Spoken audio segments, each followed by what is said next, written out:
Good morning students. आज अपन पढ़ने जा रहे हैं बीएससी पार्ट 3 के paper 2 ecology and environmental biology का topic introduction of ecology. Ecology का परिचय, पारिस्थितिकी का परिचय की पारिस्थितिकी क्या होती है। सबसे पहले अपन देखते हैं व्हाट इज इकोलॉजी, कि इकोलॉजी है क्या, कौन सी विज्ञान है जिसे इकोलॉजी कहते हैं। तो जो साइंस ऑफ लाइफ है, जीवन का विज्ञान है, उसे अपन बायोलॉजी कहते हैं। और इकोलॉजी बेसिकली बायोलॉजी की ब्रांच है। और इकोलॉजी के अंदर अध्ययन किया जाता है लिविंग ऑर्गेनिज्म और ऑर्गेनिज्म जो जीव हैं और उनका जो जैव भौतिक एनवायरनमेंट है जिसमें वो पाए जाते हैं, इन दोनों के बीच में जो इंटरेक्शन होती हैं, इसके अध्ययन को अपन इकोलॉजी कहते हैं, पारिस्थितिकी कहते हैं। और ये जो जैव भौतिक एनवायरनमेंट होता है, इसमें बायोटिक और एबायोटिक दोनों तरह के ही कंपोनेंट होते हैं, इसलिए इसको बायो और फिजिकल, बायोटिक और एबायोटिक दोनों कंपोनेंट जो लिविंग ऑर्गेनिज्म होगा उसके एनवायरनमेंट में, वातावरण में पाए जाते हैं, दोनों मिल करके ही बायोफिजिकल एनवायरनमेंट बनाते हैं। इसलिए इन दोनों का जो अध्ययन होगा, बायोफिजिकल एनवायरनमेंट और लिविंग ऑर्गेनिज्म के बीच के इंटर रिलेशनशिप या अंतर संबंधों का जो अध्ययन होगा वो इकोलॉजी कहलाता है। अब देखते हैं अपन इकोलॉजी वर्ड कहाँ से आया है। तो इकोलॉजी जो वर्ड है ये 1866 में जर्मन साइंटिस्ट हेकल ने दिया था। और ये ग्रीक वर्ड इकोस, जिसका मतलब होता है होम, हाउस, लिविंग प्लेस, जहाँ पे कि कोई भी लिविंग ऑर्गेनिज्म जिसकी अपनी स्टडी कर रहे हैं, जिसकी अपनी बात कर रहे हैं, वो जहाँ रहता है वो उसका प्लेस, और साथ ही लोगोस का मतलब होता है स्टडी, अध्ययन। तो इकोलॉजी का मतलब है कि जो भी लिविंग ऑर्गेनिज्म जहाँ रहता है उसका जो अध्ययन किया जाता है उसे अपन इकोलॉजी कहते हैं। अब बायोफिजिकल जो एनवायरनमेंट है, इसमें बायोफिजिकल एनवायरनमेंट में सभी जितनी भी मैकेनिज्म है, जितना भी सिस्टम है वो चलता है, जितनी भी रिएक्शंस हैं वो सारी की सारी बायोफिजिकल एनवायरनमेंट में संपन्न होती हैं, इसलिए इसे अपन इकोसिस्टम कहते हैं। और इकोसिस्टम जो है वो एक जियोग्राफिक एरिया है जहाँ पे प्लांट्स, एनिमल्स और ऑर्गेनिज्म, साथ ही जो फिजिकल फैक्टर हैं, लैंडस्केप, वेदर, ये सब आपस में एक लाइफ का बबल बनाते हैं, आपस में इंटरेक्ट करके एक लाइफ का बबल बनाते हैं, लाइफ की सर्वाइविंग को पॉसिबल करते हैं और लाइफ को पॉसिबिलिटी देते हैं, एक जीवन का बुलबुला बनाते हैं कि वहाँ पे जीव रह सकते हैं, जीवन हो सकता है, पॉसिबिलिटी होती है वहाँ पे। इसलिए इससे अपन जो अर्थ साइंस, इस वजह से अर्थ साइंस को बैकबोन ऑफ इकोलॉजी भी कहा जाता है, क्योंकि अर्थ साइंस के बिना, जैसे कि वेदर, लैंडस्केप, इन सब के बिना अकेले जीवों से इकोलॉजी पॉसिबल नहीं हो सकती है। अब इकोलॉजी में जो अपन स्टडी करते हैं वो ऑर्गेनिजम्स की करते हैं, उसकी पॉपुलेशन की करते हैं, कम्युनिटी समुदायों की करते हैं, पारिस्थितिकी तंत्र की करते हैं और बायोस्फीयर की करते हैं। और जो जहाँ पे वो कोई लिविंग ऑर्गेनिज्म रहता है जिसकी स्टडी की जाती है उसे ऑर्गेनिज्म का एनवायरनमेंट या पर्यावरण, वातावरण उसे कहते हैं। तो इकोलॉजी को इसलिए, क्योंकि एनवायरनमेंट की स्टडी होती है मेनली, एक लिविंग ऑर्गेनिज्म के एनवायरनमेंट की स्टडी ही इकोलॉजी कहलाती है, इसलिए कभी कभी इसको एनवायरमेंटल बायोलॉजी भी कहा जाता है, एनवायरमेंटल बायोलॉजी भी कह दिया जाता है। और जनरल, अगर अपन इन जनरल बात करें तो इकोलॉजी है वो एक नेचुरल साइंस है, प्राकृतिक विज्ञान है, क्योंकि इसके अंदर अपन जो स्टडी करते हैं विज्ञान की, वो संबंधित होती है नेचर से और लिविंग वर्ल्ड के इंटर रिलेशन से, इसलिए इसको प्राकृतिक विज्ञान भी कहते हैं, नेचुरल साइंस भी कहते हैं। अब अपन देखते हैं डेफिनेशन ऑफ इकोलॉजी, इकोलॉजी की परिभाषाएं, पारिस्थितिकी की परिभाषा क्या दी जा सकती है। और अलग अलग साइंटिस्ट ने इकोलॉजी की परिभाषाएं अपने अपने हिसाब से अलग अलग दी हैं। सबसे पहले तो अपन देख चुके हैं कि इकोलॉजी जो वर्ड है वो कहाँ से आया है। ये ग्रीक रूट्स इकोस और लॉजी से आया है, जिसका मतलब, इकोस का मतलब होता है एट होम और द स्टडी ऑफ, कि घर की स्टडी या किसी लिविंग ऑर्गेनिज्म के रहने वाले प्लेस की स्टडी, उसके हाउस की स्टडी, लिविंग प्लेस की स्टडी, उसे अपन इकोलॉजी कहते हैं। और ये वर्ड क्योंकि हेकल ने दिया था, तो हेकल ने 1870 में इसकी परिभाषा भी दी थी और इन्होंने ये बताया था कि जो इकोलॉजी है इससे मतलब हमारा होता है किसी नेचर की इकोनॉमी का ज्ञान, किसी भी नेचर की, प्रकृति की इकोनॉमी का जो ज्ञान है उसे अपन इकोलॉजी कहते हैं, जो ये बताती है, ये इन्वेस्टिगेट करती है कि एनिमल और उसके इनऑर्गेनिक और ऑर्गेनिक एनवायरनमेंट के बीच में जो भी टोटल रिलेशंस हैं उनकी स्टडी इसमें की जाती है। इसलिए इकोलॉजी को नेचर की इकोनॉमी का ज्ञान के रूप में इन्होंने हीकल ने इकोलॉजी को बताया। इसके बाद बर्डन और सैंडरसन नाम के साइंटिस्ट ने भी जो इकोलॉजी है इसकी डेफिनेशन 1890s में दी। इन्होंने ये बताया कि जो बायोलॉजी है इसकी 3 नेचुरल डिविजन्स हैं, उसमें से इकोलॉजी एक है। फिजियोलॉजी, मॉर्फोलॉजी और इकोलॉजी, इन तीनों नेचुरल डिवीजन से मिलकर बायोलॉजी बनी होती है। इसके बाद एल्टन, जिन्होंने 1927 में जो इकोलॉजी है इसको इस तरह से डिफाइन किया, साइंटिफिक नेचुरल हिस्ट्री को ही इकोलॉजी कहते हैं। उसके बाद आए एंडरवर्था, जिन्होंने 1961 में बताया कि जो ऑर्गेनिज्म हैं, जीव हैं, उनके डिस्ट्रीब्यूशन, वितरण और उनकी प्रचुरता, abundance, distribution and abundance of organism की साइंटिफिक स्टडी, वैज्ञानिक अध्ययन को इकोलॉजी कहते हैं। उसके बाद ऑडम ने 1963 में इकोलॉजी की डेफिनेशन दी। इन्होंने बताया the structure and function of nature, जो प्रकृति है उसकी संरचना और कार्यों के अध्ययन को ही इकोलॉजी कहते हैं। तो इन सब की जो डेफिनेशंस है, अलग अलग साइंटिस्ट की अगर अपन डेफिनेशन देखते हैं तो अल्टीमेटली अपन को एक सार रूप में ये डेफिनेशन समझ में आती है। सार रूप में अपन ये कह सकते हैं कि इकोलॉजी जो है वो साइंटिफिक स्टडी है, एक वैज्ञानिक अध्ययन है जो ऑर्गेनिज्म है, लिविंग ऑर्गेनिज्म के वितरण, उनकी प्रचुरता और उनका जो एनवायरनमेंट है, एनवायरनमेंट के अंदर पाए जाने वाले जो ऑर्गेनिज्म हैं उनके बीच में पाई जाने वाली इंटरेक्शंस और साथ ही ट्रांसपोर्ट और transformation of energy total biosphere में, इससे अपन सार रूप में इनके अध्ययन को अपन कह सकते हैं इकोलॉजी। और यदि सार रूप में अपन ये भी कहें कि इकोसिस्टम की स्ट्रक्चर और फंक्शन के अध्ययन को, इकोसिस्टम के जो पारिस्थितिकी तंत्र है उसकी संरचना और उसकी कार्यों के अध्ययन को इकोलॉजी अपन कह सकते हैं। अब अपन अगला टॉपिक इस टॉपिक का सब टॉपिक देखते हैं, टाइप्स ऑफ इकोलॉजी।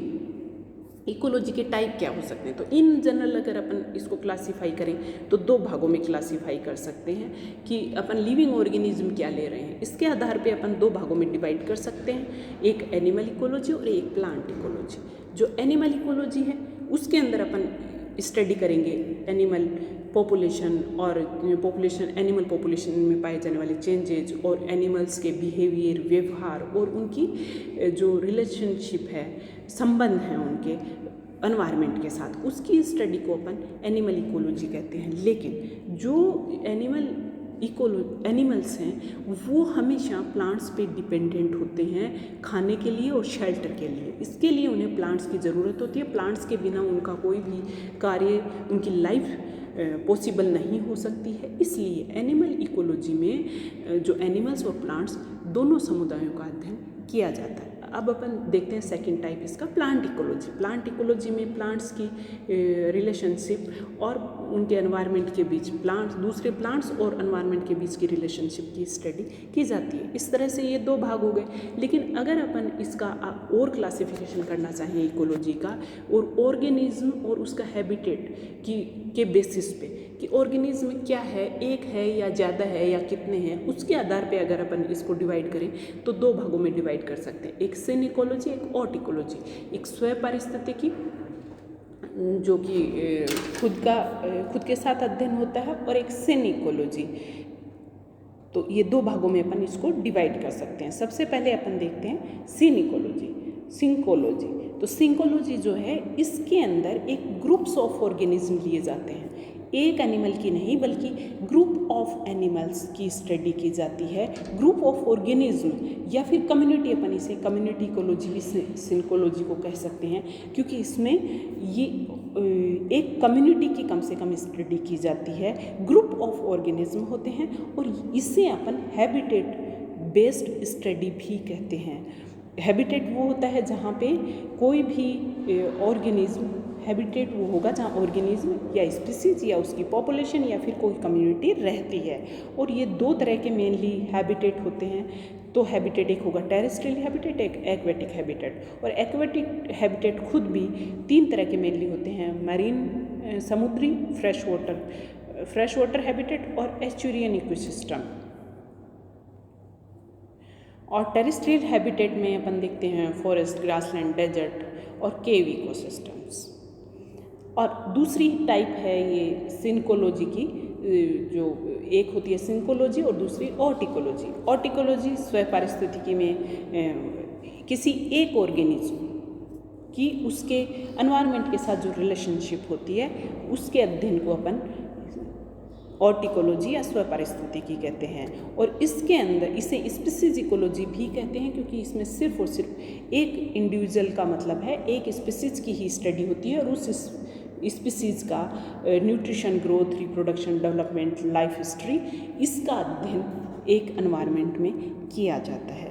अब ऐसे ही इसकी जो इकोलॉजी है इसकी बहुत सारी ब्रांचेज हैं। अगर अपन स्टडी का फील्ड देखें तो फील्ड के आधार पे बहुत सारी इकोलॉजी की ब्रांचेज, सब ब्रांचेज बना दी गई हैं और भी बन रही हैं। जैसे जैसे स्टडी रिसर्च बढ़ती है वैसे वैसे जिस जिस फील्ड पे इसको लिमिटेड कर दिया जाता है वो एक इकोलॉजी का सब ब्रांच बन जाती है। जैसे कि अगर अपन बात करें कि इंसेक्ट इकोलॉजी, जिसमें इंसेक्ट की स्टडी की जाती है, माइक्रोबायल इकोलॉजी जिसमें माइक्रोबायोलॉजी, माइक्रोब्स जो होते हैं उनके एनवायरनमेंट के साथ स्टडी होती है।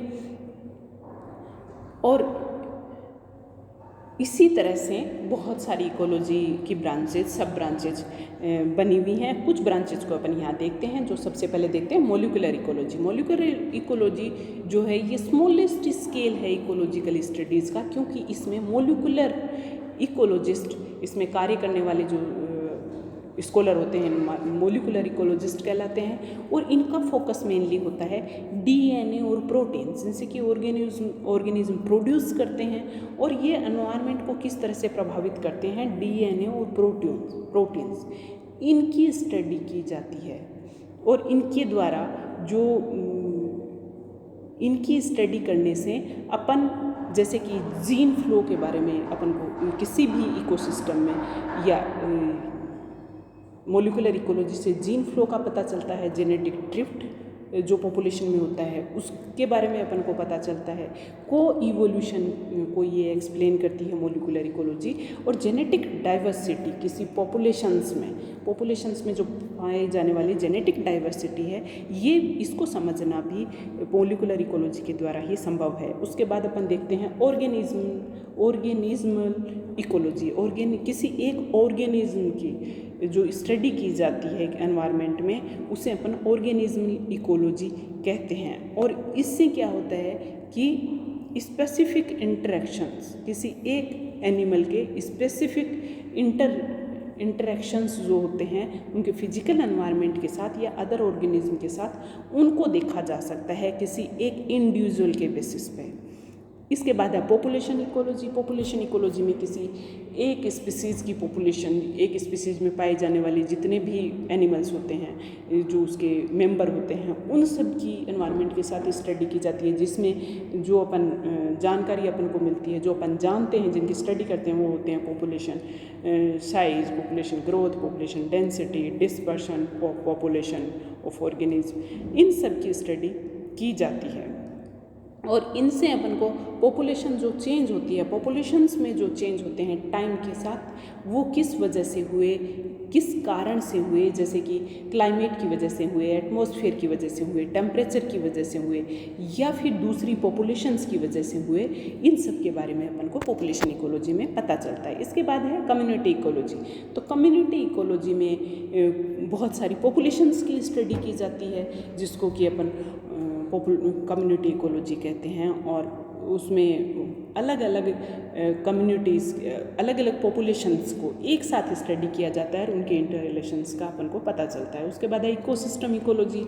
इकोसिस्टम इकोलॉजी में पूरे इकोसिस्टम की स्टडी की जाती है। वो छोटा भी हो सकता है, बड़ा भी हो सकता है, उसमें बहुत सारी कम्युनिटीज़ आती हैं, पॉपुलेशंस आते हैं, ये सब एक साथ ही स्टडी की जाती है। उसके बाद अपन देखते हैं ह्यूमन इकोलॉजी, जो बहुत इम्पोर्टेंट है। ह्यूमन इकोलॉजी थोड़े टाइम पहले ही अपन सब जानते हैं कि क्लाइमेट चेंज नाम का जो जलवायु परिवर्तन का एक कंसेप्ट अपन देख रहे हैं कि क्लाइमेट चेंज हो रही है, ये थोड़े टाइम पहले ही आया है। और ये इसका जो कारण है, क्लाइमेट चेंज होने का जो कारण है, वो मेन कारण है ह्यूमन एक्टिविटी।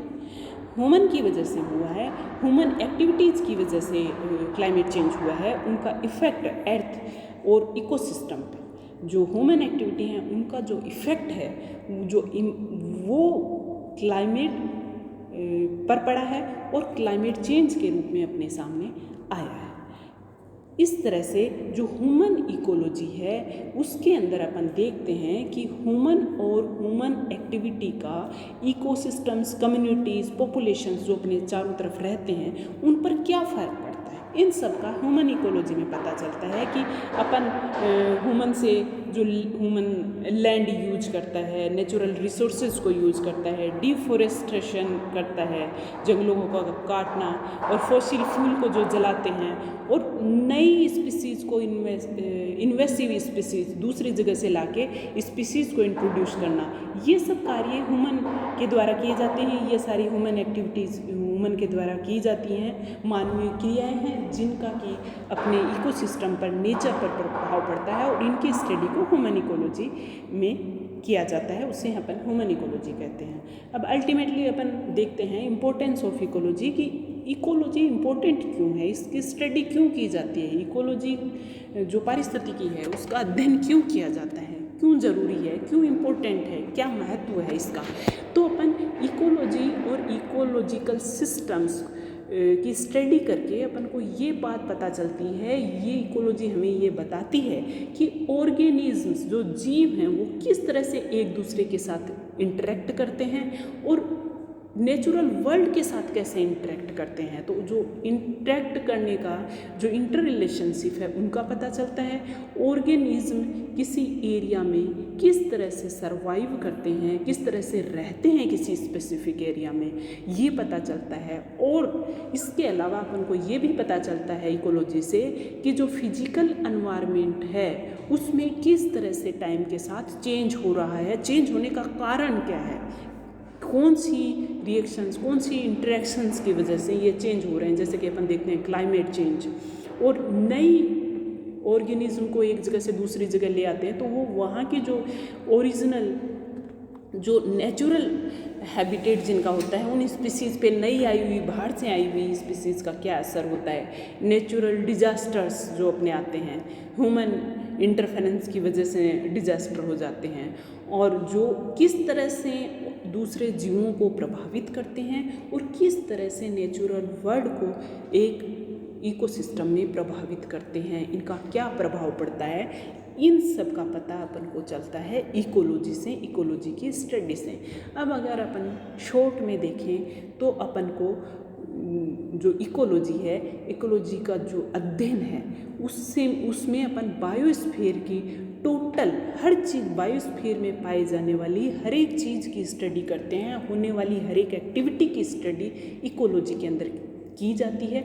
और वो अपन को ये बताती है कि इससे अपन अर्थ पे रहते हुए किस तरह से एक दूसरे के साथ इंटरेक्ट करते हैं और जो अपने अर्थ पे चारों तरफ जो चीज़ें पाई जाती हैं उनके साथ किस तरह से इंटरेक्ट करते हैं। और साथ ही अपन को ये पता चलता है कि इकोसिस्टम का फॉर्मेशन कैसे होता है, पारिस्थितिकी तंत्र बनते कैसे हैं और किस तरह से जो ऑर्गेनिज्म हैं, जो जीव हैं, वो कैसे और क्यों एक्ट करते हैं, क्यों, किस तरह का व्यवहार कैसे करते हैं और क्यों करते हैं, और उनका डिस्ट्रीब्यूशन, वो डिस्ट्रीब्यूट किस आधार पे होते हैं, ये सब अपन को इकोलॉजी से पता चलता है। और इसके अलावा जो अपने चारों तरफ पाए जाने वाला वर्ल्ड है उसमें ह्यूमन जो है वो किस तरह से अपने इकोसिस्टम को, अपने नेचुरल वर्ल्ड को प्रभावित कर रहा है, ये भी अपन को पता चलता है। और साथ ही साथ इकोलॉजी हेल्प करती है ये समझने में कि